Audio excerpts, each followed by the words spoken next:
శ్రీకృష్ణ పరబ్రహ్మణే నమః. ఓం నమో భగవతే వాసుదేవాయ. ఓం నమో భగవతే వాసుదేవాయలోని మనం 6 శ్లోకాల వరకు చెప్పుకున్నాం. ఇప్పుడు 7వ శ్లోకం. తే అంటే ఓం నమో భగవతే తే అన్నమాట. తేన దేవ ప్రపన్నోస్మి త్వదాశ్రయ పరాయణ జరామరణభీతోస్మి త్రాహి మాం మధుసూదన. తేన దేవ ప్రపన్నోస్మి త్వదాశ్రయ పరాయణ జరామరణభీతోస్మి త్రాహి మాం మధుసూదన. అంటే ఓ మధుసూదన, ఓ దేవా, నీకు నేను ప్రపన్నుడను అంటే శరణాగతుడను, నీవే ఆశ్రయస్థానమని విశ్వసించిన వాడను అంటారు. ఓ మధుసూదన, జనన మరణముల వలన భీతి చెందిన వాడను, అట్టి నన్ను రక్షింపుము అన్నారు. ఇంకొకసారి వినండి. ఓ దేవా, నీకు నేను ప్రపన్నుడను, నీకు నేను శరణాగతం వేడుతున్నాను. అంటే నీకు నేను అంటే నన్ను నీకు సమర్పించుకున్నాను. అయితే మనం చాలా బాహ్య విషయాలలోని చాలామందికి లొంగిపోతాం, శరణాగతి వేడుకుంటాం. అంటే వాళ్ళ దగ్గర ఉన్న అధికార బలంతో కానీ ధనబలంతో కానీ ప్రేమతో కానీ మనం వాళ్ళకి లొంగిపోతాం. కానీ అది ఏవైనా మనకి శ్రేయస్కరమా అంటే మనని ఈ జన్మ మృత్యుం నుండి రక్షిస్తుందా అంటే లేదు. మళ్ళీ మనం వాళ్ళకి ప్రేమ ఉందనుకోండి, వాళ్ళకి దాసులుగాను వాళ్ళకి పుత్రులుగాను జన్మిస్తాం. వాళ్ళ ధనం మీద మనకి వ్యామోహం ఉందనుకోండి, మళ్ళీ ధనం మీద ఆశతోటి మళ్ళీ జన్మించవచ్చు. అలాగే వాళ్ళ బలం మీద, వాళ్ళ అందం మీద, దేని మీదైనా ఒక మోహం ఉండిపోతే అది మళ్ళీ జన్మకి మనకి కారణం అవుతుంది. కానీ ఇక్కడేంటి, నీవే ఆశ్రయస్థానమని విశ్వసించిన వాడను అంటే ఇది ఏది కూడా ఆశ్రయం కాదు. అంటే వీటిని ఆశ్రయిస్తే మళ్ళీ మనకి జన్మ వచ్చే ఛాన్స్ ఉంటుంది. కానీ భగవంతుణ్ణి ఆశ్రయిస్తే ఏ మధుసూదన, జనన మరణముల వలన భీతి చెందిన వాడను అంటే ఇక్కడ కొంచెం జ్ఞాని అంటే శుభేచ్ఛ గలవాడు, అంటే జీవితంలో విసుగుపోయిన వాడనమాట. అప్పుడు ఆ పరమాత్మని శరణు వేడితే ఇంకా జన్మ ఉండదు అని తెలుసుకుంటాడు. ఏ విధంగా అంటే శాస్త్రాల ద్వారా కానీ, గురూపదేశంతో కానీ, తన యొక్క అనుభవంతో కానీ, మొత్తానికి ఇవేవి కూడా నన్ను రక్షించలేవు అని తెలుసుకొని లాస్ట్లో పరమాత్మనికి శరణు వేడుతాడు. మనం చెప్పుకున్నాం భక్తి అంటే ఏమిటో, అవునా? అట్టి నన్ను రక్షింపుము అన్నాడు. ఎందుకంటే నేను నీవు తప్పించి నాకు అన్యథా శరణం నాస్తి త్వమేవ శరణం మమ అన్నారు. సరే, ఈ జనన మరణ భీతి ఎందుకు అంటే మనకి ఇప్పుడు తల్లి గర్భంలో ఉన్నంత వరకు కూడా డెలివరీ ఎలా అవుతుందో, పిల్లాడు కరెక్ట్గా ఉంటాడా లేదా, అవయవాలన్నీ సరిగ్గా ఉన్నాయా లేదా, ఇవన్నీ కూడా భీతే. అది చిన్న బాహ్యంగా. అలాగే మరణం కూడా అందరికీ భీతే. ఎందుకంటే మరణాన్ని మనం ప్రతి జన్మలోని అనుభవిస్తున్నాం. ఆధ్యాత్మికంలోని పరబ్రహ్మాన్ని అనుభవించటం అనేది ఒకళ్ళకి మనం చెప్పలేం. అలాగే మృత్యు బాధని కూడా మనం ఒకరితోటి పంచుకోలేం. అందుకని ఈ బాధని ఎవరికి వాళ్ళే అనుభవించాలి. మృత్యు బాధ అనే కాదు, అసలు బాధ అనేది ఎవరితోని కూడా మనం ఇది పంచుకోవాలి. మృత్యు బాధ అనేది ఇంకా భయంకరమైనదనమాట. ఎందుకంటే అవి పంచప్రాణాలు, మనస్సు, బుద్ధి, చిత్తం ఇవన్నీ కూడా మూట కట్టుకుంటున్నప్పుడు ఒక్కొక్కటి కూడా వాటి స్థానాలని వదిలేసి ఒక చోటికి చేరుకుంటాయన్నమాట. అప్పుడు కలిగిన బాధ అది వర్ణనాతీతమైనది. అందుకనే మృత్యు బాధ చాలా ఘోరమైనది.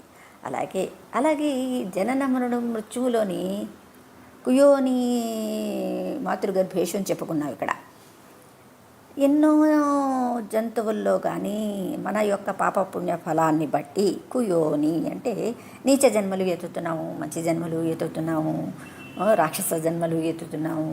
అలాగే ఎన్నో జన్మలు ఈ జీవుడు ఎత్తుతూ వస్తున్నాడు, జన్మిస్తూ వస్తున్నాడు. ఆ మరణ భయం, మళ్ళీ జన్మ భయం, ఈ రెండు కూడా భయాలే కదా. ఈ రెండిటిని రక్షించేవాడు ఎవడు అంటే పరమాత్మ ఒక్కడే అని చెప్పుకున్నాం. మీరు భాగవతంలోని అజామీలుడి కథ తెలిసే ఉంటుంది. అజామీలుడు మహా బ్రాహ్మణ కులంలో పుట్టాడు, పండితుల కులంలో. బ్రహ్మజ్ఞానం అంతా ఆయనకు తెలుసు, అన్ని వేదాలని ఔపాసనం పట్టాడు. కానీ ఒకసారి ఇలాగే తండ్రి దర్భలు తీసుకురమ్మని అడవికి పంపిస్తే దర్భలు కోసమని వెళితే అక్కడ చూడకూడని దృశ్యాన్ని ఆయన చూస్తాడు. అది పెద్దగా అవసరమా అంటే అది లేదు. ఇంట్లో తన భార్య ఉంది, అందమైన భార్య ఉంది. అయినా సరే ఆ రాసక్రీడ అని చూసి, ఆ చూసింది ఎవరు? కన్ను. కావున ఒక్క చూపు ఆయన జీవితాన్నే మార్చేసింది. అందుకే అంటారు మహాత్మా గాంధీ ఎందుకు చెప్పారంటే, చెడు వినకు, చెడు చూడకు, చెడు మాట్లాడు. ఎందుకంటే ఇవి నిన్ను ఎక్కువగా బంధిస్తాయి. ఇప్పుడు ఎంతో మంచి వాళ్ళకి మనం లోకంలో చూస్తూనే ఉన్నాం, తండ్రిని చంపేస్తాడు. ఎందుకంటే వాళ్ళకి తండ్రి మీద ఎన్నో రకాల విషయాలు చెప్పి వాడు మంచివాడు కాదు, అది శ్రవణేంద్రియం. అప్పుడు తను ఎదురుకుండా చూస్తున్నది మంచా చెడా అనే విషయం కూడా మర్చిపోయి విన్నవే స్మరణకి వస్తూ ఉంటాయి. అప్పుడు వాడు చేయకూడని పనులు కూడా చేసేస్తాడు. అలాగే ఇక్కడ అజామిలుడి దృశ్యం, ఆ దృశ్యం ఆ మనస్సులోని ముద్రించబడిపోయిందనమాట. అందుకని ఏ పని చేస్తున్నా సరే ఆ దృశ్యమే కదులుతోంది. ఇంకా మనస్సు ఇంకా దేని మీద కూడా వెళ్ళటం లేదు. అలాంటి వాడు మళ్ళీ ఎంతటికి దిగజారిపోయాడు అంటే మళ్ళీ నెక్స్ట్ జన్మలో ఎంతో పాపం చేసుకున్నవాడు పుడతాడనమాట. అందుకని మన జన్మలు ఇన్ని రకాలుగా ఎందుకు వస్తున్నాయి అంటే పంచ జ్ఞానేంద్రియాలు ద్వారానే. ఇప్పుడు జ్ఞానేంద్రియాలంటే తెలుసుకుంటున్నాయి. అవి తెలుసుకోవడంలో అది మంచి కావచ్చు, చెడు కావచ్చు, ఏదైనా తెలుసుకోవచ్చు. అలాగే పంచేంద్రియాలు మనకి ఉన్నవి పంచేంద్రియాలు. కానీ ఒక్కొక్క ఇంద్రియంతో ఒక్కొక్క జంతువు తన యొక్క జీవితాన్ని నాశనం చేసుకుంటుంది. అందులోని మిణుగురు పురుగు అంటారు ఇక్కడ. తన్ను అంటే కన్ను తప్పుగా భ్రమను కల్పిస్తే దీపపు పురుగు నశించిపోతుంది. అంటే దీపాన్ని చూసి ఇది ఏదో తినే వస్తువు అనుకుని దాని దగ్గరికి వెళ్ళేసరికి రెక్కలు కాలి కింద పడిపోయి అది మరణిస్తుంది. దాని దృష్టికి దీపము ఆకర్షించే దానిలాగా ప్రవర్తిస్తుంది. అయితే రెండోది మృగం. మృగం అంటే లేడి, అవునా? ఆ లేడికి పాట అంటే చెవి కోసుకుంటుంది అంటారు కదా, పాటలు అంటే చెవులు కోసుకుంటామని. అంటే అంత ఇష్టము. చెవి కోసుకోవడం అంటే ఇక్కడ చెవే అని కాదు, ఏ ఇంద్రియం దాన్ని మనం ఇక్కడ చెవి కోసుకోవడం అనేది అంటే మనం బాధిస్తున్నామని అర్థం. అందుకే విషయాలకి మనం వశులు అయిపోతున్నాము అని ఇక్కడ అర్థం అనమాట. లేడికి ఒక పెద్ద దుర్లవాటు ఉంటుంది. వేటకాడు 2-3 రోజులు వల పన్నుతాడు. ఒకవేళ జింక అటుగా వెళ్ళకపోతే తాను ఒక చెట్టు మీద కూర్చొని పిచ్చిపాట ఒకటి పాడతాడు. ఆ పాటకే అర్థం ఉండదు. ఎక్కడో గడ్డి తింటున్న లేడి అంటే స్వరం బాగుంటే ఆ పాట విని ఎట్నుంచి వస్తుందో దాని దగ్గరికి పరిగెడుతుంది. ఆ పాట కోసం పరిగెత్తుకుంటూ వచ్చి వేటగాని వలలో అది కాస్త పడిపోతుంది. వాడు ఏం చేస్తాడు, దాన్ని చంపేసి తీసుకుని వెళ్ళిపోతాడు. అలాగా చెవి ద్వారా ఆ యొక్క మృగం చనిపోయింది. కంటి ద్వారా ఆ మిణుగురు పురుగు పోయింది. అలాగే చర్మము, కండూతి అనగా గోక్కునే బుద్ధి. ఇక్కడ చూడండి, అది దురద పుడుతోంది. ఇది మనకి తెలుస్తుంది, మనం అనుభవిస్తాం. ఎక్కడైతే దురద పుడుతుందో అక్కడే గోక్కుంటూ ఉంటే హాయిగా ఉంటుంది. కానీ అక్కడ తర్వాత దానికి మళ్ళీ బాధ పెరుగుతుంది, గమ్మత్తుగా ఉంటుంది. సరే, ఇది చెప్తామట. అయితే అలా ఏనుగుకి ఉంటుంది ఈ కండూతి దోషం. అంటే ఇక్కడ కండూతి దోషం అని చెప్పారు, కానీ ఏడుకంటే స్పర్శ. అందుకనే ఆడ ఏనుగుని ముందుకు పెట్టి వెనకన మగ ఏనుగుని వదులుతారు. అది దానికోసం పరిగెడుతుంది. దానికి తెలియకుండానే గర్తలో పడిపోతుంది. అంటే దానికి వాళ్ళు ఏర్పాటు చేస్తారు ఒక పెద్ద గర్త, అంటే గొతిలో ఎడతీసి దాన్ని చెదారంతో గడ్డితోటి కప్పేస్తారన్నమాట. దానికి అది తెలియకుండా గొతిలో కాస్త పడిపోతుంది. దేనివల్ల ఏ మోహంలో పడింది అది? స్పర్శ, అంటే స్పర్శతోటి అనమాట. అంత పెద్ద ఏనుగు కూడా వలలో చిక్కుకుని వాళ్ళకి బానిసైపోయింది. సరే, 4వది రసనేంద్రియము అంటారు. ఈ రసనేంద్రియం అంటే దీనివల్ల పాడైపోయేది చేప. ఈశ్వరుడు చేపలకు ముప్పులతో ప్రాణవాయువును తీసుకొని బతకగల శక్తిని ఇస్తాడనమాట. కానీ దానికి రుచులంటే మహా ఇష్టము. అందుకని చెప్పి అది ఏం చేస్తుంది, ఏది తిందామని వచ్చిందో అది ఇంకొకరికి ఆహారమై తినబడుతోంది అన్నారు. అంటే అది ఒక చిన్న మాంసం ముక్కని ఏదో ఒక సోతికి గుచ్చి, మొనలాంటి దానికి గుచ్చి నీటిలోకి పెడతారు. చేపలను అలాగైతే పట్టుకుంటారు. అది ఏంటి, ఆహారాన్ని తినడానికి వచ్చి తానే ఆహారంగా మారిపోయింది. అందుకని ఇది రసనేంద్రియంతో చచ్చిపోయింది. ఇక వాసన, పద్మమునందు సుగంధం ఉంటుంది. అంటే అన్నిటికీ కూడా, పువ్వులన్నిటికీ సుగంధం ఉంటాయి కదా. కానీ భ్రమరము ఎక్కువగా ఎక్కడికి వెళుతుంది, పద్మం దగ్గరికి వెళుతుంది. ఆ పద్మం ఇచ్చే సుగంధం వేరుగా ఉంటుందన్నమాట. సుగంధమును అనుభవించడం కోసమని ఎక్కడి నుండో వస్తుంది సీతాకోకచిలుక. అది పువ్వులోని మకరందమును పీలుస్తుంది. మకరంద పానం అయిపోయినా సరే కాసేపు అక్కడే పడుకుంటుంది. అప్పుడు పద్మం ఏమవుతుంది, పొద్దున్నయ్యేసరికి దాన్ని ముడుచుకుపోతుంది. ఆ వాసన మరి మత్తెక్కుతుంది. ఒక్కొక్కసారి చీకటి పడుతుంది. చీకటి పడితే పువ్వు ముకుళించుకుపోతుంది అనమాట. మళ్ళీ పొద్దున్న కదా వికసిస్తుంది. ముకుళించిపోయేసరికి అది దారి తన్ని తెలియక అందులోనే పడి మరణిస్తుంది. అలాగా ఈ వాసనతోటి ఈ పద్మము అంటే తుమ్మెద కాస్త చచ్చిపోయింది. అలాగా ఈ ప్రాణుల్లో ఒక్కొక్క దానికి ఉచ్చు వేసి చంపుతున్నాయి. ఏవి, పంచ ఇంద్రియాలు. అలాంటిది మనిషికి పంచేంద్రియాలు. ఇప్పుడు ఇంద్రియమందు కామము ప్రకోపము పొందుతున్నది. అలాంటప్పుడు ఎలాగా, అందుకని ఇవన్నిటినీ కూడా కంట్రోల్ చేసుకోమని చెప్తారనమాట. అంటే ఏదైనా విషయాన్ని చూచినప్పుడు కానీ, విన్నప్పుడు కానీ, ఆస్వాదించినప్పుడు కానీ దాని లోతు ఏమిటో తెలుసుకొని మనం ప్రవర్తించాలి. దేనికి కూడా ఇంద్రియాలు మన ఆధీనంలో ఉండాలి, కానీ వాటి ఆధీనంలో మనం ఉండకూడదు. మనం అంటే ఇక్కడ మనస్సులోనే కదా నేను అనేది ఉండేది. అందుకని వీటిని జాగ్రత్తగా పరిశీలించుకుంటూ జీవితాన్ని తీసుకుని వెళ్ళాలి. అందుకనే జనన మరణ భీతోస్మి త్రాహిమాం మధుసూదన అని చెప్పారు. సరే, ఇక్కడ 8వ శ్లోకం. వాచానుయత్కృతం పాపం కర్మణాయాదుపార్జితం తేన దేవ దురాచారం త్రాహిమాం మధుసూదన అన్నారు. వాచానుయత్కృతం పాపం కర్మణాయాదుపార్జితం తేన దేవ దురాచారం త్రాహిమాం మధుసూదన. అంటే ఓ దేవ, ఓ మధుసూదన, మాటల ద్వారా ఏ పాపములను నరించితినో, కర్మల ద్వారా ఏ పాపములను సంపాదించితునో అట్టి వానిచే దురాచారుడనైన నన్ను రక్షింపుము. ఇది మనం అజామిళుడి కథ చెప్పుకున్నాం. భాగవతాన్ని ఎందుకు చదవాలి అంటే దానిలో ఉన్న సూక్ష్మాన్ని గ్రహించడి నిజ జీవితంలో పెట్టుకోవడం కోసమే ఈ భాగవత కథలన్నీ కూడా. అంటే భగవంతుడికి దగ్గరగా చేర్చే మార్గాన్ని, అవునా, వీటన్నీ కూడా, ఇవన్నీ కూడా అశాశ్వతము. ఏది శాశ్వతము, దాన్ని పట్టుకోవడానికి భాగవత కథలన్నీ కూడా మనం మళ్ళీ మళ్ళీ చదవమని చెప్తుంటారు. సప్తాహాలు ఇవన్నీ ఎందుకు పెడతారంటే ఏకదీక్షతోటి వాటిని వింటే మనస్సులోని అది ముద్రించబడుతుంది.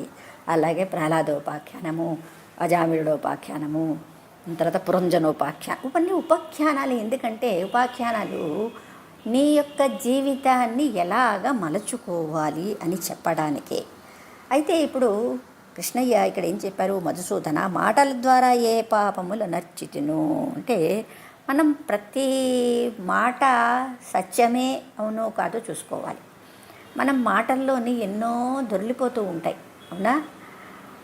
అంటే ఎవరి గురించో మనం చెప్పుకుంటూ ఉంటాం. అలాంటి వాళ్ళు అవునా కాదా అనేది నీకు నిశ్చితంగా తెలియదు. వాళ్ళవి అభిప్రాయాలు విని ఒక మనిషిని మనం నిర్ధారించటం భావ్యం కాదు. అలాగా మనం నోటితోటి ఎన్నో పాపాలు చేస్తున్నాం. నోరు ఎప్పుడు కూడా ఊరికే ఉండదు అంటారు, అవునా. అంటే ఎలా ఉండాలి, నోటిలో నాలిక ఎలా ఉండాలి అంటారు. చుట్టూ రాక్షసులు అంటే 32 దంతాలు ఉన్నాయి కదా, అయినా నాలిక రక్షింపబడుతూ ఉంటుంది. కానీ ఒక్కొక్కప్పుడు నాలిక కూడా శిక్ష పడుతుంది. అవునా? కొరుకుంటాం కదా నాలిక అంటే ఎవరు తిట్టుకుంటున్నారు అంటాం మనం. అంటే ఎవరి గురించో మనం చెడు చెప్పుకుంటున్నాము కాబట్టి ఈ నాలికకి శిక్ష అప్పుడప్పుడు పడుతూ ఉంటుంది. దాన్ని మనం గమనించాం. అలాగే ఈ నోటితోటి మనం ఎన్నో పాపాలు చేస్తున్నాం. పాపాలు చేయడం అంటే నోటికి ఏమైనా అవయవాలు ఏమైనా ఉన్నాయా అని అనుకుంటున్నాం. కానీ నోరు నిన్ను జన్మ లేకుండా చేయగలిగింది నోరే, జన్మ నుంచి జన్మలో పడవేసేది నోరే. అవునా? అంటే కర్మ అంతా కూడా నోటి దగ్గరే ఉంది అని చెప్పుకోవచ్చు. కర్మల ద్వారా ఏ పాపమును సంపాదించుతునో అంటే కర్మల్లోని మనం అనుకుంటాం, నేను దాన ధర్మాలు చేస్తానండి, నేను పూజలు పురస్కారాలు చేస్తానండి, నేను చాలా ధర్మంగా నడుచుకుంటానండి అని. కానీ మన ధర్మాలు మనకి తెలియదు. ఆ యొక్క తూకం అదంతా భగవంతుడికి తెలుసు. అవునా? నువ్వు మానసికంలో బాహ్యంగా నువ్వు ఏవైనా ధర్మాలు చేస్తున్నావు, కానీ నీ ఆంతరింగకం ఎలా ఉంది అనేది విశ్లేషించుకోవాలి అన్నమాట. దాన్ని బట్టే నీకు కర్మలు పడుతున్నాయి. అంతేగాని బాహ్యంగా చేసిన కర్మలతోటి నీకు సంబంధం లేదు. అంటే కర్మలన్నిటినీ నువ్వు మానసికంగా ఎలాగ చేస్తున్నావు అంటే త్రికరణ శుద్ధి అన్నారు. బుద్ధి ఏది ఆలోచిస్తుందో అంటే మనస్సులో ఆలోచన బుద్ధిలోకి వెళ్ళాలి. అంటే మనస్సులో ఏది ఆలోచిస్తుందో అదే పర్ఫెక్ట్ బుద్ధి ఆలోచించాలి. బుద్ధి ఏది ఆలోచిస్తుందో అదే అవయవాలు పనిచేయాలన్నమాట. అంటే కర్మలో పెట్టాలి, బాహ్య కర్మలో. అప్పుడు అది పర్ఫెక్ట్ కర్మ. దీన్ని త్రికరణ శుద్ధి అంటారు. అవునా? దాన్నే సత్యము అని కూడా అంటారు కదా. సత్యానికే ఇంకొక మారు పేరే త్రికరణ శుద్ధి. అలాగా చెయ్యవాలి. అలాంటి దురాచారాలు నేను ఎన్నో చేస్తున్నాను, అలాంటి వాడిని రక్షింపుము అన్నారు. అంటే ఎన్నో జన్మలకి కానీ ఈ యొక్క ఆలోచన అనేది కలగదు. అంటే మనం అందుకనే చెప్తారు, మాట్లాడటం తగ్గించాలి, మౌనం చాలా శ్రేష్టము అంటారు. అలాగే కర్మలు కూడా తగ్గించాలి. ఈ రెండిటి వల్ల కూడా మనకి మంచి జరుగుతుంది, చెడు అనేది జరగదు. అంటే మాట్లాడడం మానేస్తే సరిపోతుందా అని కాదు, మానసిక మౌనం కూడా ఇక్కడ చాలా శ్రేష్టమైనది. నోటితో మాట్లాడడం మానేసి మానసికంగా నువ్వు ఎన్నో ఆలోచించినా ఆ కర్మలు మనకి పడిపోతాయి. దీంట్లో మటుకేమీ సందేహం లేదు. కృష్ణయ్య 9వ శ్లోకం. సుకృతం నకృతం కించిత్ దుష్కృతం చ సదాకృతం తేనాహం పరితప్తోస్మి త్రాహి మాం మధుసూదన. సుకృతం నకృతం కించిత్ దుష్కృతం చ సదాకృతం తేనాహం పరితప్తోస్మి త్రాహి మాం మధుసూదన అన్నారు.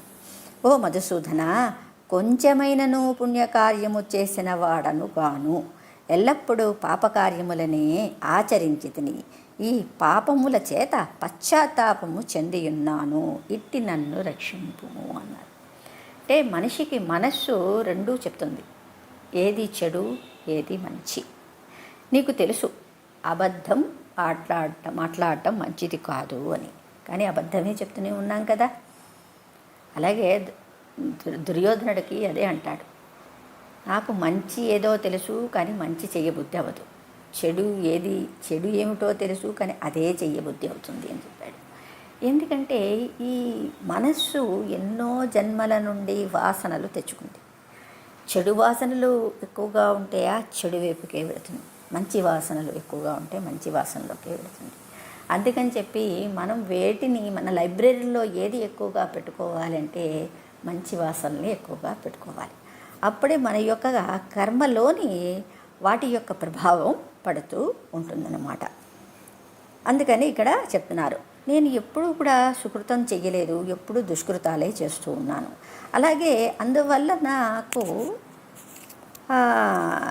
ఈ బాధలు, ఎందుకంటే ఈ జనన మరణ బాధలు వస్తున్నాయి. జరాబాధం, బాల్యం జర, ఇవన్నీ కూడా దుఃఖాలే కదా. అంటే మళ్ళీ మనిషి జన్మే కాదు, ఏ జన్మకైనా ఈ మూడు తప్పవు. చీమ చిన్న ప్రాణి, కానీ దానికి కూడా పొట్ట పోషించుకోవాలి, ఎక్కడికో వెళ్ళాలి, ఏదో తెచ్చుకోవాలి, ఒక గృహం కట్టుకోవాలి, ఇవన్నీ ఉన్నాయి కదా. అందుకని ఏది కూడా ఈ సుడిగుండంలోంచి తప్పించుకొని వెళ్ళలేదు. దీన్ని సుడిగుండం ఎందుకన్నా అంటే సుడిగుండంలో పడినది ఏది బయటికి రావడం చాలా కష్టము. అలాగే ఊబిలోని పడిన వాళ్ళు కూడా కష్టం. దీన్ని తప్పించుకోవాలి అంటే నీ సమయాన్ని ఎక్కువగా మంచి మార్గంలో పెట్టడానికి ప్రయత్నించాలి. అందుకనే పూజనం జప చింతన క్రమాత్ అన్నారు. భగవద్గీతలో కూడా యజ్ఞయాగాలు కర్మలు చెడ్డవి కావు, నువ్వు చేసే విధానంలోనే చెడుపు ఉంది. కర్మలు నిన్ను బంధించవు, నీ బుద్ధే నిన్ను బంధిస్తుంది కదా. అయితే ఈ విధంగా మనకి 9 శ్లోకాల్లోని చెప్పటం జరిగింది. కృష్ణార్పణం.